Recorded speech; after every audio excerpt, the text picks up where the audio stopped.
Bom dia, meus irmãos. Estava com os juniores ali agora. Nós temos 8 juniores que querem fazer a sua pública profissão de fé. E que alegria a gente ver tão jovens ainda e com desejo de proclamar que servem, que amam Jesus Cristo e que querem viver para a glória desse Jesus. Muito bom. Eu quero começar terminando. Quero começar hoje terminando a aula da semana passada, que nós falamos sobre plano de salvação, e eu tinha lá como meus objetivos dar para você um roteiro de como você apresenta o plano da salvação, que nós vimos aqui, não na sua extensão, como que você apresenta o plano de salvação para um amigo, para uma amiga, para uma pessoa que quer conhecer Jesus Cristo. Então você começa falando das más notícias. 3 pontos: o problema do pecado, o problema da morte e o problema das boas obras. Fácil para você gravar. Qual o problema do pecado? O problema do pecado é que você está separado, o ser humano, todo ser humano está separado de Deus por causa do seu pecado.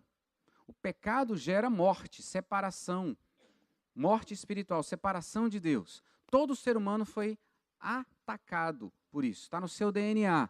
E nós vimos, semana passada, Gênesis 5, capítulo 5, verso 3, que diz que todos aqueles que foram gerados a partir de Adão foram gerados à sua imagem e semelhança.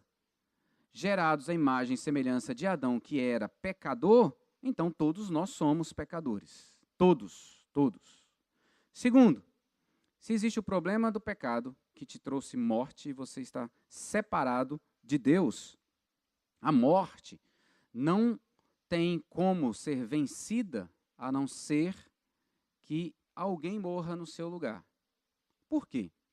Se o meu pecado gera a minha morte, e para pagar pela pena do meu pecado é a morte, que é isso que Deus fala para Adão, então não tem como eu pagar a minha pena. Para eu pagar a minha pena, eu preciso morrer. Então, se eu morri, não paguei pena. Alguém morreu no meu lugar. Então, o pecado é a morte, separação de Deus, não tem como pagar de outra forma, e as boas obras, portanto, não resolvem o problema, porque não existe nada em você que possa oferecer para Deus uma boa obra. Toda boa obra só acontece depois que você crê em Jesus Cristo. Você vai ler o Novo Testamento e você vai ver que boas obras só existem a partir de uma pessoa que está unida a Jesus. Então, tudo aquilo que você possa fazer para agradar a Deus não é suficiente para te livrar da condenação eterna. Não tem. Porque Deus é perfeito e aquilo que você tem para oferecer é imperfeito porque você é pecador. Então nós temos as boas notícias. As boas notícias têm 4 pontos. 1, Deus enviou Jesus Cristo para nos substituir. Ele assumiu a nossa morte. Ele morre no meu lugar. Ele paga pela minha pena, pela minha dívida. E, morrendo no meu lugar, ele paga pelos meus pecados. É o 2º ponto. Quando ele morre pelos meus pecados, ele paga a dívida que era minha, e não fica morto, ressurge, significa que Deus aceitou o pagamento da dívida. E ele então agora, que está vivo, ressurreto, pode dar vida a todos aqueles que crerem nele, que se unirem a ele. Porque quando eu me uno a Cristo, eu tenho a vida de Cristo, essa vida ressurreta. E, por último, qual a resposta? Você tem que perguntar para o seu amigo, sua amiga, para quem você está falando. Diante disso, qual a sua decisão? O que você tem a dizer? Porque ou você vai ignorar tudo isso, ou você vai entender e entregar a sua vida a Cristo. Reconhecendo, queridos, que essa resposta só vai ser promovida na direção de crer em Jesus se o Espírito Santo atuar na vida dela. Mas eu preciso pregar, eu preciso explicar e preciso desafiar. E aí, se o Espírito Santo estiver agindo na vida da pessoa, ela vai crer e confessar Jesus como seu Senhor e Salvador. Um plano simples, depois você pode pegar isso comigo, a apresentação, para você ter isso muito fácil, tá bom? E aí tem os textos bíblicos aqui que eu não passei para você hoje, por causa do nosso tempo. Eu perdi a conexão aqui de alguma coisa. Começou. O Bluetooth.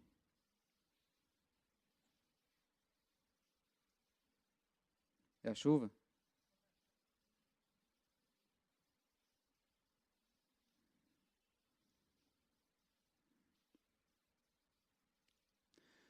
Sacramentos. Nossa última aula do ano. E nós vamos, então, pensar um pouquinho juntos sobre sacramentos. O que eu tenho de plano para nós hoje? Eu quero lembrar esse texto novamente. Quando a gente pensa em sacramento, nós precisamos agradecer tudo o que envolve a gente pensar em sacramento. Nós vamos ver sacramentos que nós cremos como presbiterianos, o batismo e a ceia. E batismo e ceia falam para a gente da nossa salvação, da nossa comunhão com Deus, da nossa comunhão uns com os outros, da volta de Jesus Cristo. Tudo dentro de batismo e ceia. Então a gente precisa render graças a Deus por sua bondade, por suas maravilhas, para com cada um de nós. Ele nos salvou, Ele nos redimiu, Ele nos deu vida nova, nos deu uma família. E nós precisamos agradecer a Ele por isso. Muito bem. O objetivo hoje aqui, nesses 42 minutos, compreender o que é sacramento, de forma que isso contribua para a sua confiança e descanso no amor de Deus, de forma que isso te ajude a crescer na adoração ao Senhor, e de forma que isso capacite você a participar da vida da igreja e a proclamar essa verdade com as pessoas que estão à sua volta. Aquelas pessoas que ainda estão cegas para Deus. Então, vamos começar com a definição do que é sacramento. Essas aí são as perguntas que eu espero responder e nós vamos fazer isso juntos, porque eu sei que você já sabe muito disso aí, deve ter uma ou outra dúvida apenas e a gente vai construindo isso juntos. Vamos lá. O que é sacramento? Vamos começar com essa. Quem quer me ajudar? O que é sacramento?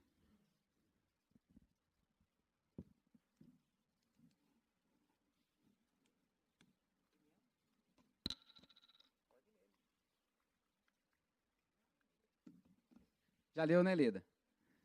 Essa definição aí é de Luiz Berkoff. Esse moço aí. Luiz Berkoff é um teólogo sistemático. Sistemático não quer dizer que ele é sistemático, né? Com toque, não é isso.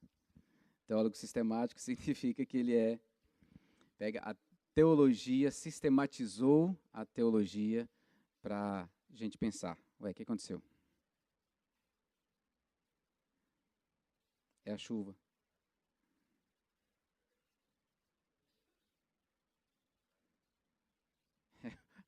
Sistemático está aqui, né, a tecnologia.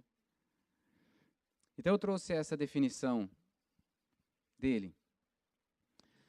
Uma santa ordenança, uma ordem que veio de Jesus Cristo, no qual, mediante sinais perceptíveis, a graça de Deus em Cristo e os benefícios da aliança da graça são representados, selados e aplicados aos crentes. E estes, por sua vez, expressam sua fé e sua fidelidade a Deus. Vamos diminuir isso.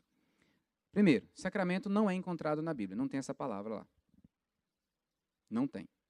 Sacramento, essa palavra foi usada primeiro, metade do século III, como um juramento que um soldado fazia em fidelidade ao exército romano. Então ele fazia um juramento de fidelidade até a morte. Isso era um sacramento. E Tertuliano pega essa palavra e diz que o batismo e a ceia são sacramentos. É uma declaração onde eu e você, ou quem participa, faz de fidelidade a Deus, mas também tem do lado de lá para cá, de Deus para nós, por causa da aliança. Aquela palavrinha que Berkoff usa, a aliança da graça. Deus fez uma aliança, por causa dessa aliança ele salva um povo e institui o batismo como selo dessa salvação. E como memorial e como manifestação dessa graça contínua, nós temos a ceia. Todas as vezes que participamos da ceia, somos lembrados da verdade que envolve a ceia: salvação, redenção, regeneração, glorificação no futuro. E isso enche o nosso coração de fé, alimento espiritual para cada um de nós. Então é uma ordenança, uma ordem de Jesus. Todos aqueles que creem devem ser batizados. Todos os que foram batizados devem participar da ceia com seus irmãos na fé. O selo, o sinal do batismo, qual é? Qual o sinal externo do batismo? Água. O batismo é água, seja por imersão, seja por aspersão ou efusão. Então, o sinal externo do batismo é a água. O sinal interno do batismo é a mudança do coração. Crer em Cristo, receber o Espírito Santo como aquele que habita. Qual o sinal externo da ceia? Pão e vinho. O pão e o cálice. Que sinalizam aquilo que já estou experimentando, que é a minha comunhão com Deus e a comunhão com os meus irmãos.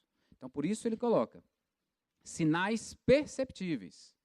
A graça de Deus em Cristo e os benefícios da aliança são representados, são selados e aplicados. Por isso que nós continuamente tomamos a ceia, como essa graça sendo aplicada continuamente sobre a nossa vida, num testemunho para todos aqueles. Muito bem. Dúvidas sobre sacramento? Quais são os dois? Já falamos. Um é de iniciação, o batismo, quando você inicia na fé cristã. Domingo que vem nós vamos ter alguns batismos aqui. Esses que querem fazer a profissão de fé estão sendo examinados agora por membros do conselho.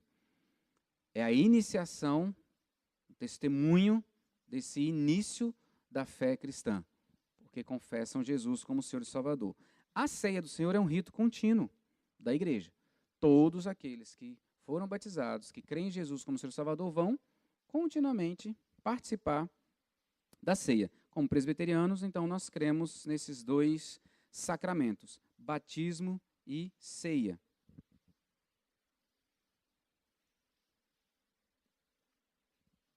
Nossa confissão de fé, assim, traz para a gente. Há só 2 sacramentos ordenados por Cristo, nosso Senhor, no Evangelho: o batismo e a Santa Ceia. Nenhum destes sacramentos deve ser administrado senão pelos ministros da palavra legalmente ordenados. E aí, a nossa confissão de fé já também dá uma orientação de quem deve ministrar o batismo e a ceia. E nós vamos ver isso aqui olhando para os textos bíblicos. Mas, pensando aí sobre os 2 sacramentos, queria que a gente visse alguns textos bíblicos para você ter não apenas a base para o seu conhecimento, mas para você poder falar do Evangelho para as pessoas, mostrando isso na Bíblia. Falar dos sacramentos, mostrando na Bíblia. Abra sua Bíblia em Marcos 16, 15 e 16. Quem achou pode ler para a gente.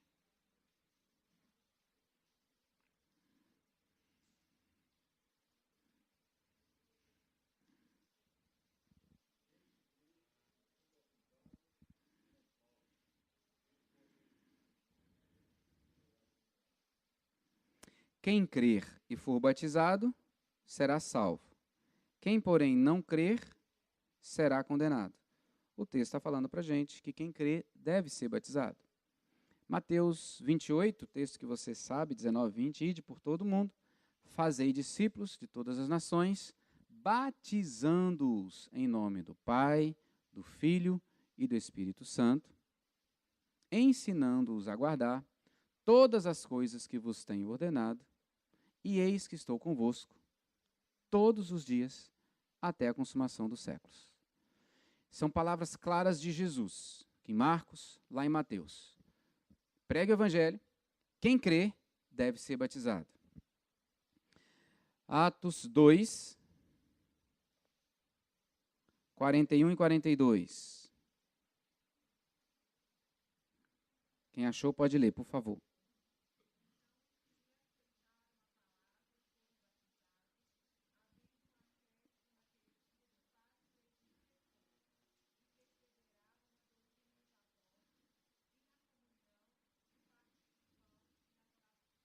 Amém.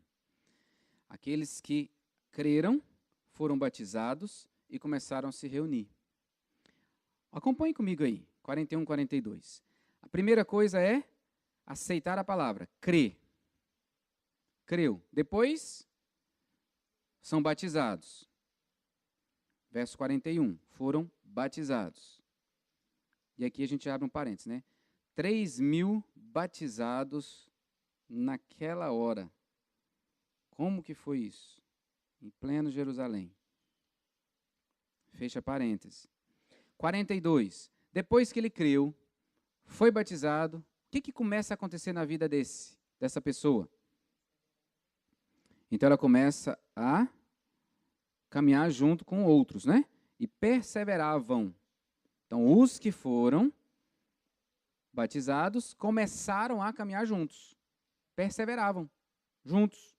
No quê?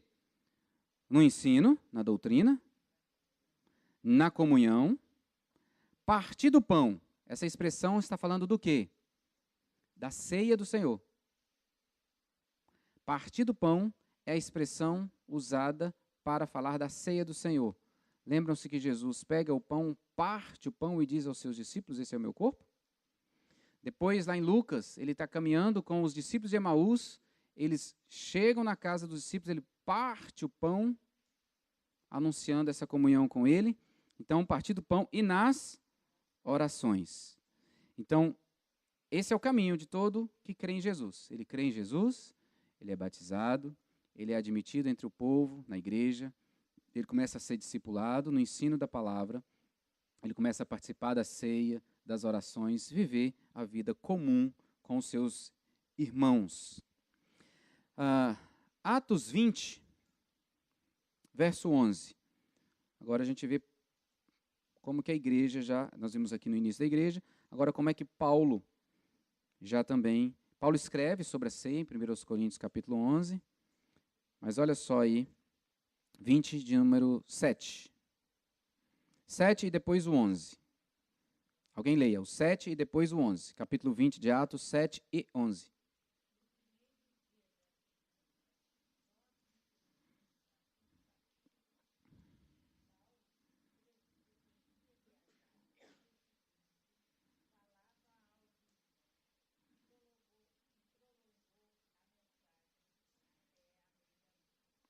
Verso 11.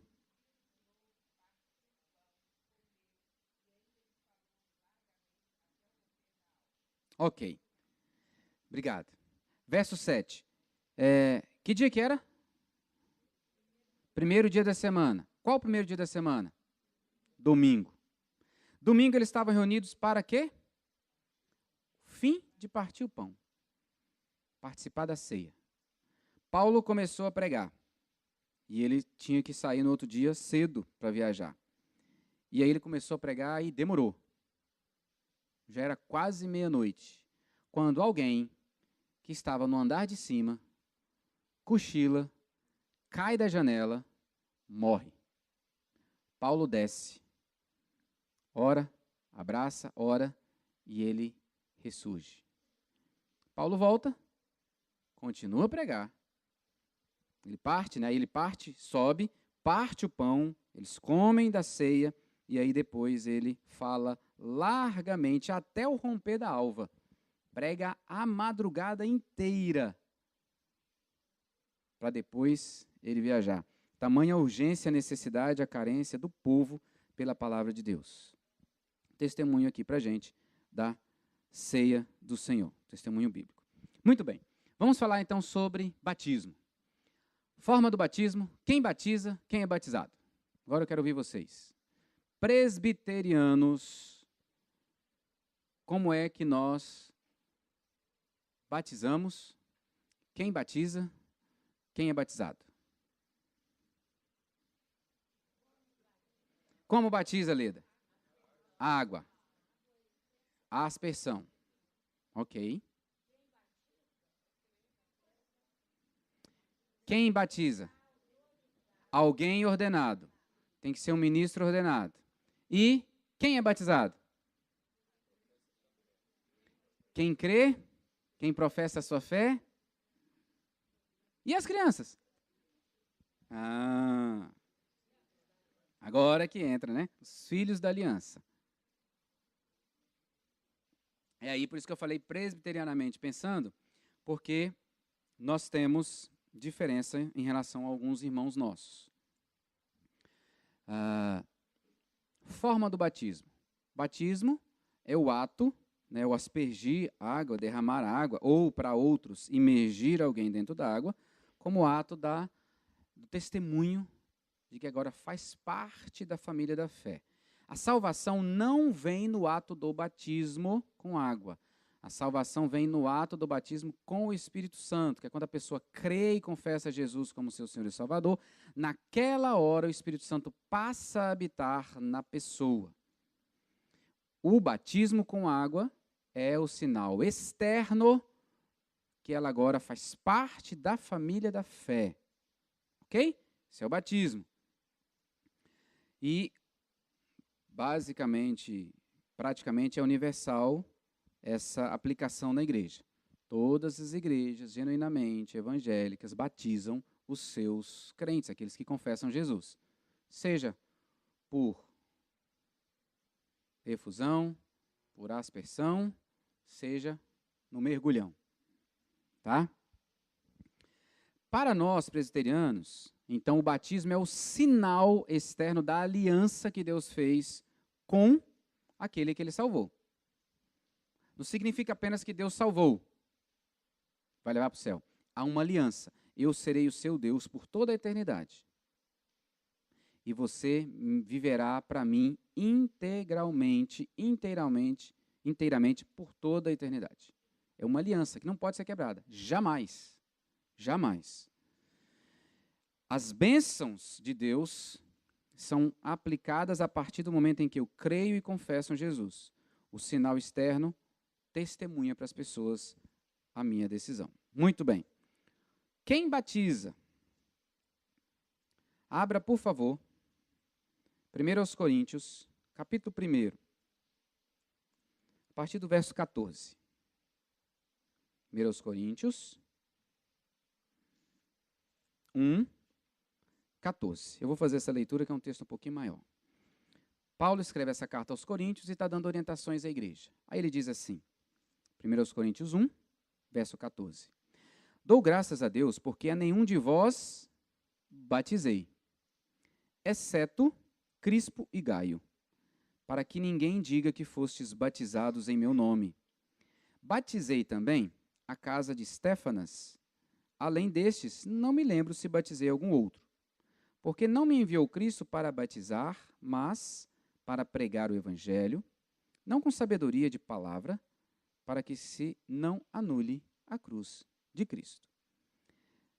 Paulo é apóstolo, líder da igreja, chamado por Jesus. Ele batiza algumas pessoas. Ele não entra em contradição quando ele diz, eu não fui chamado para batizar, mas para pregar o Evangelho. O que é que ele está dizendo? A minha prioridade não é estar preocupado em sair batizando para que já fui batizado por Paulo. Lembrando que aqui ele vai começar a falar para a igreja contra a divisão que existia dentro dela. Eu sou de Paulo, eu sou de Apolo, eu sou de Cefas. Então ele diz, a minha preocupação não é sair por aí batizando as pessoas para que, eu fui batizado por Paulo, fui batizado por Paulo. Mas é pregar o Evangelho. E aqueles que são autorizados pelo Senhor serão os que batizarão. Agora volta comigo. Atos 6.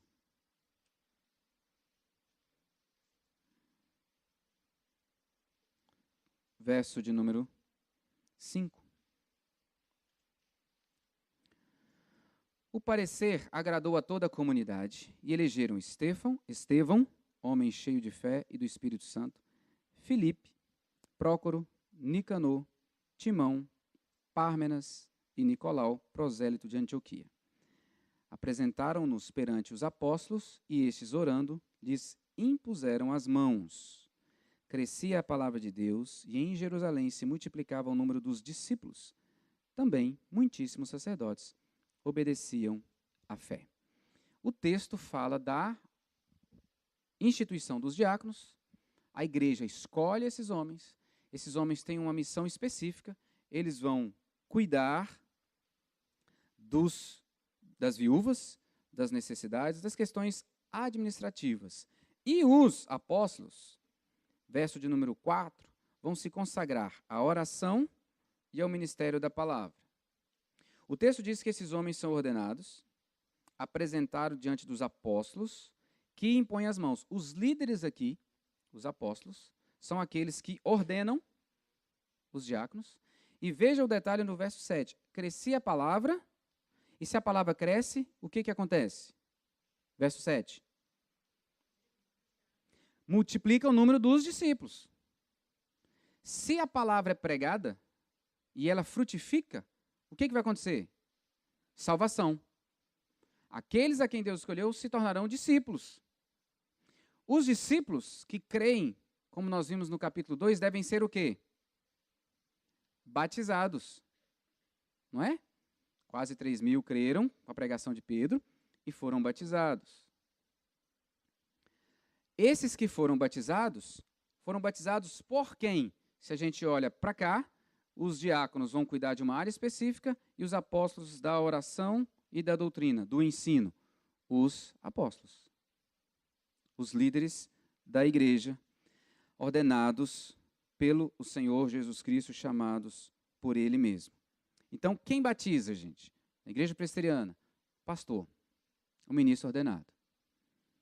Entendemos que esse foi chamado e comissionado por Deus para exercer o ministério do batismo. Quem é batizado?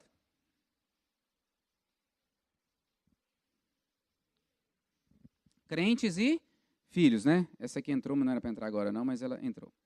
Então, igrejas presbiterianas e reformadas, e agora nós já temos algumas, que não apenas as tradicionais que nós tínhamos, né? Outras reformadas que estão surgindo, algumas igrejas se reformando, assumindo a teologia reformada, batizam os adultos que creem e confessam Jesus como seu Senhor e Salvador e os filhos destes, por causa da aliança. Gênesis 17, 7. Alguém leia para mim, por favor.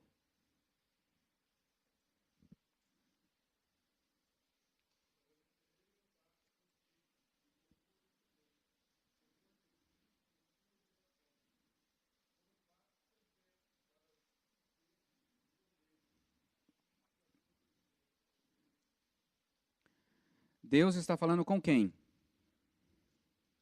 Nesse texto? Abraão. E o que ele diz para Abraão?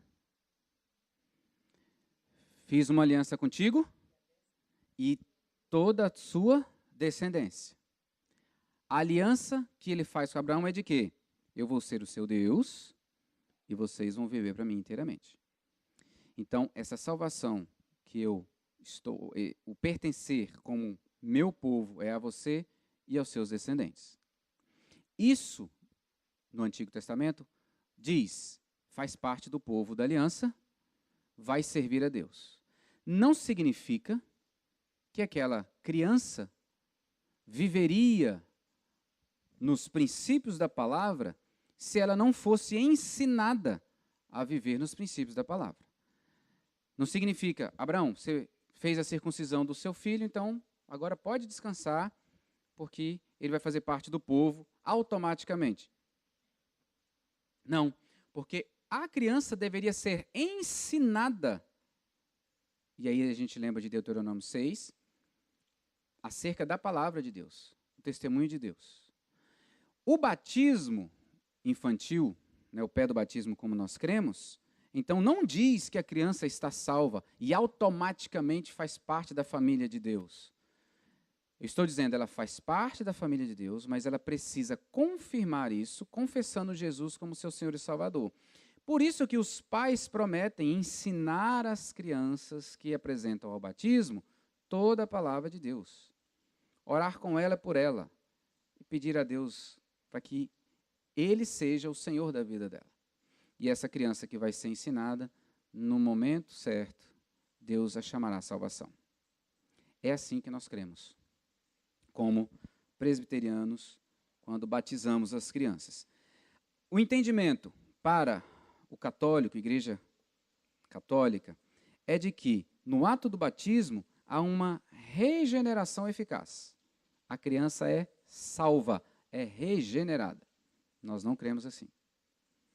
Nós cremos que no ato do batismo, ela é marcada como membro da comunidade da aliança e precisa crescer junto com os seus irmãos, membros da comunidade da aliança, conhecer sobre Deus para, no momento certo, na idade da razão, confessar Jesus Cristo como seu Senhor e Salvador.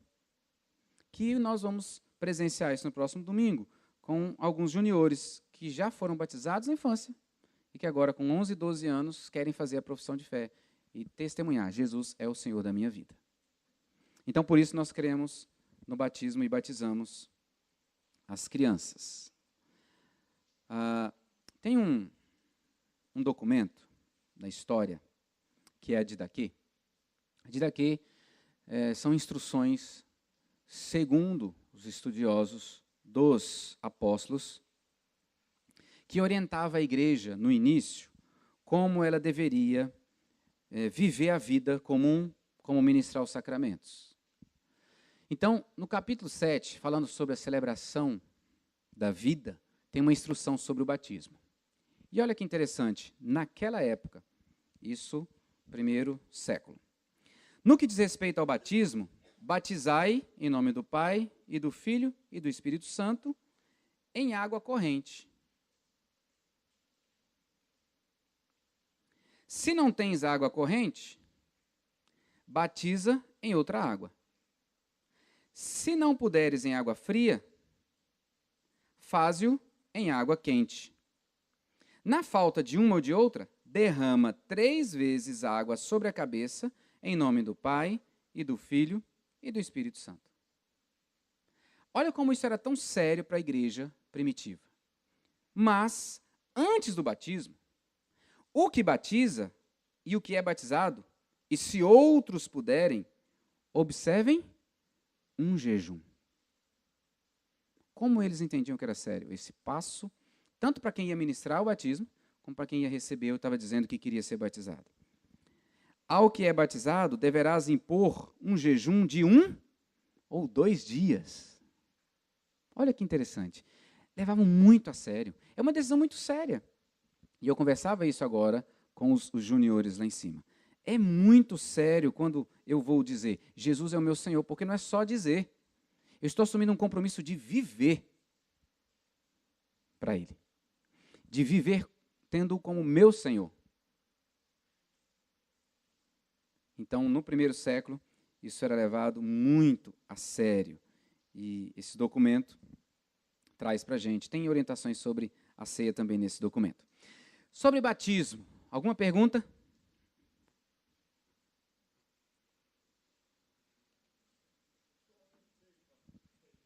Diga, querido. Oi? Não, peraí, deixa eu chegar aí. Se seria oportuna. Vamos ver se é oportuna. Vai pensando aí, se você tem dúvida sobre o batismo. Você não tem dúvida, não? A criança é batizada, depois ele faz a profissão de fé. Antes dele crescer e chegar na idade da profissão de fé, ele morre. Ele é salvo? criança foi batizada e está crescendo no aprendizado da Bíblia, da Palavra de Deus, congregando com os irmãos, e ela morre. E estou tendo, por dedução, que na sua pergunta ela não confessou Jesus como seu Senhor e Salvador. Porque uma criança pode confessar Jesus como seu Senhor e Salvador, mas não ser apresentada ainda para fazer a profissão de fé. Isso acontece com muitas crianças. Isso aconteceu na minha família. Creram em Jesus bem mais cedo, mas aí a gente entende que para fazer essa declaração publicamente precisa estar mais consciente dela e entender as implicações. Por isso que é em torno de 11, 12, 13 anos que a gente tem esse entendimento. Essa criança, né, esse júnior já, tem esse entendimento. Mas partindo do pressuposto de que eu batizei meu filho, ele está na igreja há 2, 3 anos, não teve tempo de confessar Jesus Cristo como seu Senhor e Salvador, morre. Está salva? Edilson diz que está. Por quê? Deixai vir as minhas criancinhas, porque dos tais é o reino de Deus. Tá. Você acredita que sim também. Qual o seu fundamento? Eu acredito que ela confessar essa fé é apenas um ato que torna público aquilo que ela já vive, aquilo que ela já aprendeu com seus pais e aquilo que ela já está aplicando na sua vida. Então, não é o ato público que vai trazer a salvação, não, mas a vida que ela está vivendo em si. Deixa eu piorar. Eu batizei aqui a criança com 2 meses. Batizei aqui. Com 6 meses ela morreu. Está salva? Por quê? Não. Agora? Eu ia te devolver essa pergunta. Ia me devolver? E se ela não se batizar? E se não, ela não se batizar? Ok. Boa essa.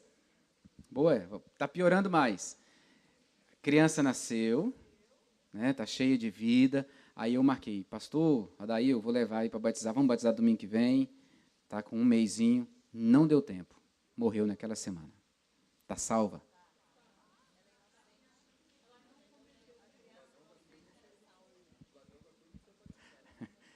Ó, por aqui eu ouvi assim, para quem não ouviu lá, está salva porque ela é inocente, ela não pecou.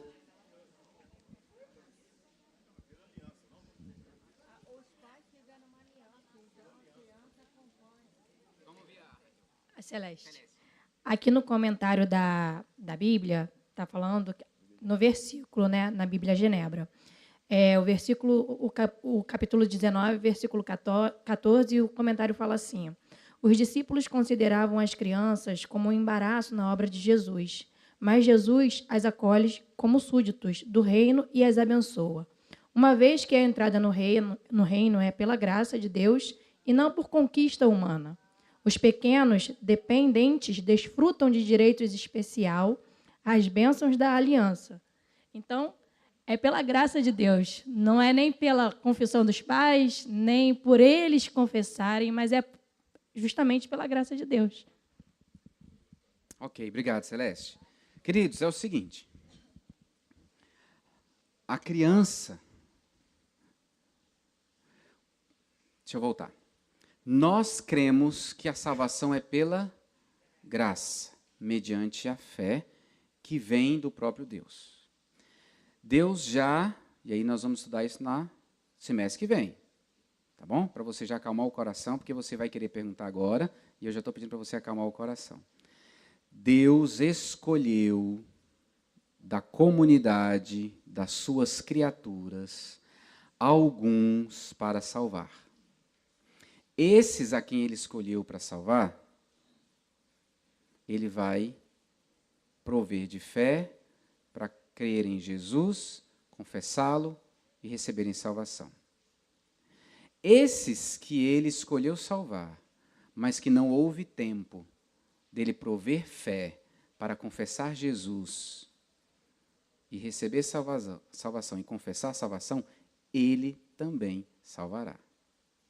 Então, uma criança que morre, talvez no ventre, ela tem salvação se ela for escolhida para a salvação por Deus.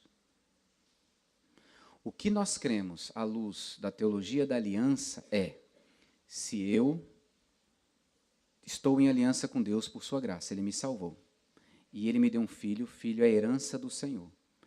E esse filho, eu creio que será salvo, por causa da aliança que Deus fez comigo. Então, Ele me deu filhos para salvação. Então, eu creio, pela Bíblia Sagrada, que é esse meu filho, morrendo antes de confessar, morrendo depois de confessar, ele será salvo pela graça, porque Deus assim o escolheu. Agora, pode ser que uma criança de filho de pais não crentes, que não estão em aliança, seja salvo, por causa da graça. Agora, eu tenho dificuldade, pela Bíblia, de afirmar que filhos de pais da aliança não sejam salvos. Filhos de pais da aliança, eu creio que serão salvos. Ok? Aprofundaremos isso no próximo semestre, no presbiterianismo avançado. Vamos seguir aqui com a ceia, porque agora meu tempo ficou curtinho. Quais os elementos da ceia? Ceia, vocês são PhDs aqui, né? Pão e vinho. Pode ser pão e suco de uva? Pode. Por que que pode? Porque é representação e o vinho é fruto da videira, tanto quanto o suco. Ok? É porque na época de Jesus era muito mais fácil você ter o vinho do que o suco. Né? Fermentava, óbvio. Num lugar quente como aquele, num lugar sem geladeira como aquele, vai fermentar. Então, vira vinho. Tomava-se vinho. O pão na época de Jesus, inclusive, era sem fermento. Hoje nós usamos o pão com fermento. Então, é símbolo. O importante para a gente é ter isso em mente. Quem ministra? Mesma coisa. Ministro ordenado. Aquele que foi chamado por Deus para isso. E quem participa? O convertido batizado. Então, agora, a criança não participa da ceia. A não ser que ela faça a sua pública profissão de fé. Nossos juniores que estão ansiosos lá para participar da primeira ceia, e os pais de crianças menores aqui talvez já tenham respondido: papai, eu posso. Não, você não pode ainda. Por que eu não posso? Tem que explicar. Por que não? Vovô também já deve ter explicado, né? Por que não? Então, as crianças não participam da ceia. Por que não? Se ela é crente, filho da aliança.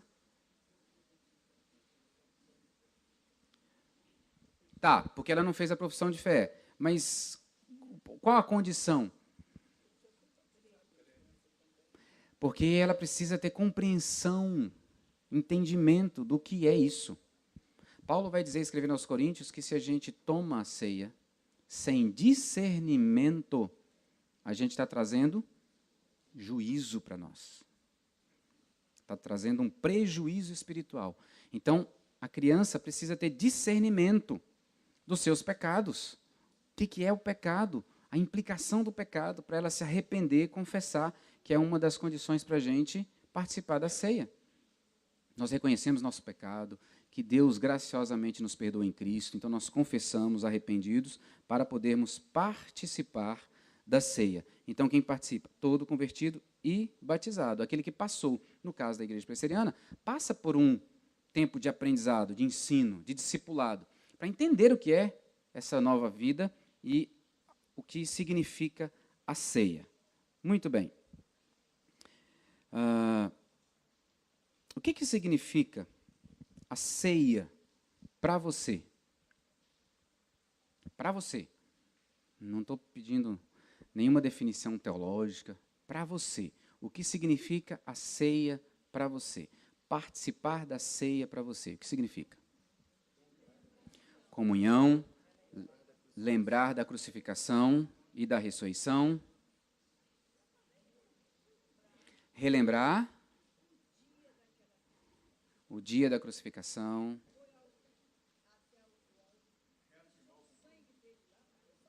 Foi até o Gólgota, deixou o sangue dele lá para me salvar. Ótimo.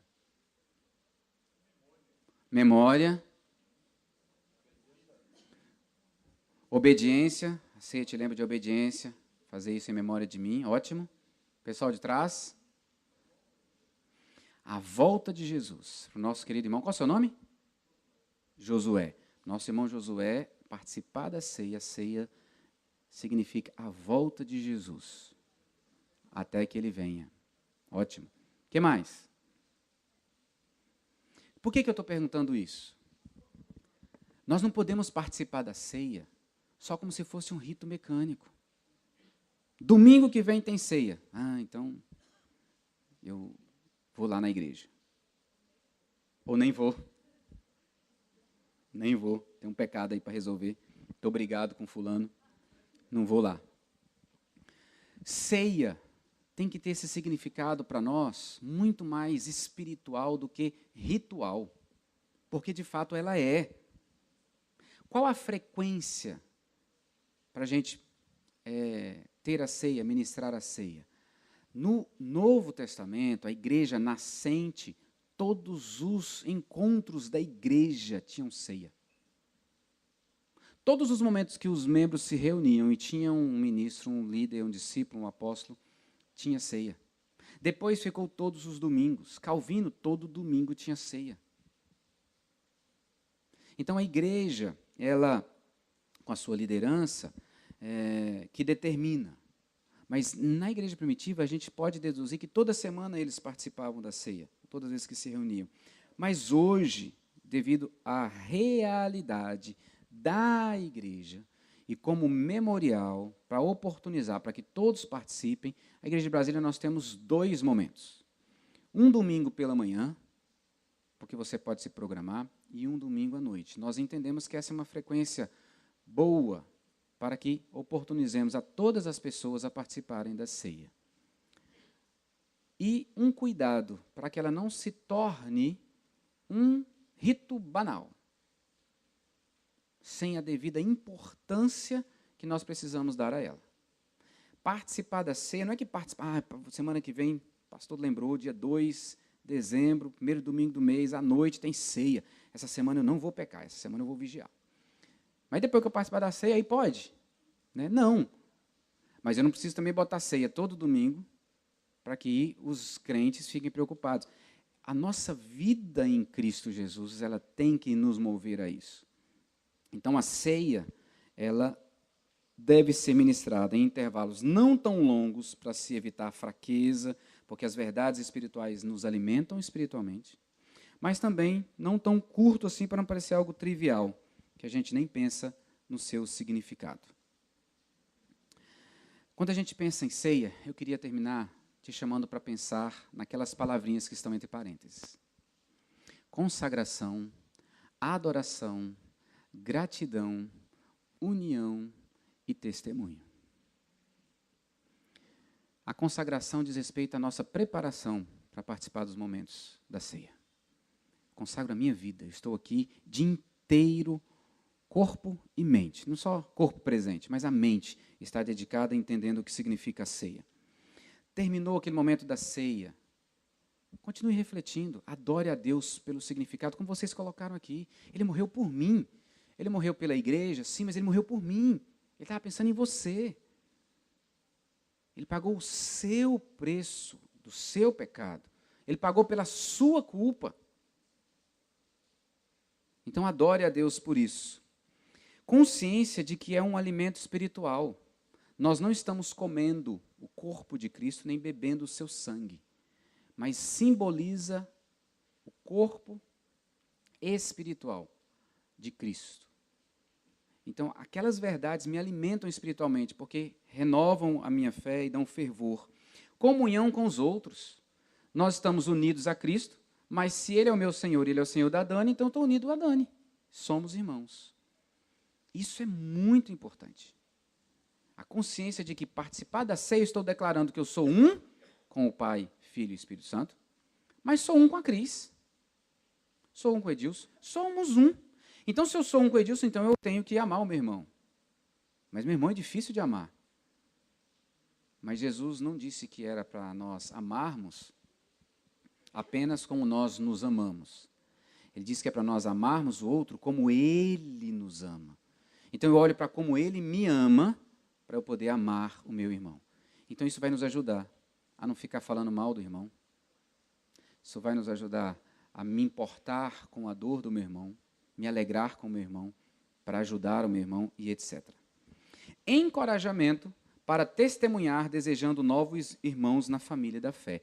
A ceia, como ela me aponta para o futuro, então ela me aponta para aqueles que ainda não fazem parte da família da fé e que farão, a partir do momento que eu pregar e a pessoa crer. Então a ceia tem que nos impulsionar a falar de Cristo. E eu chamar, olha, eu quero te convidar a fazer parte da família da fé. Para fazer parte da família da fé, você precisa crer em Jesus, ser batizado, e aí você vai passar, a partir daí, a sempre tomar uma refeição junto comigo, junto com outros irmãos. A gente precisa ter isso, queridos, na mente sobre a ceia. Bem, como eu fiz as perguntas no meio, eu vou pular direto aqui,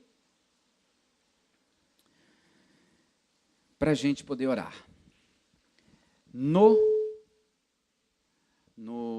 semestre que vem, nós temos nessa classe presbiterianismo avançado. Aí nós vamos ter encontros só para tratar sobre o batismo e outros só para tratar sobre a ceia, que é onde a gente aprofunda, por exemplo, sobre a ceia.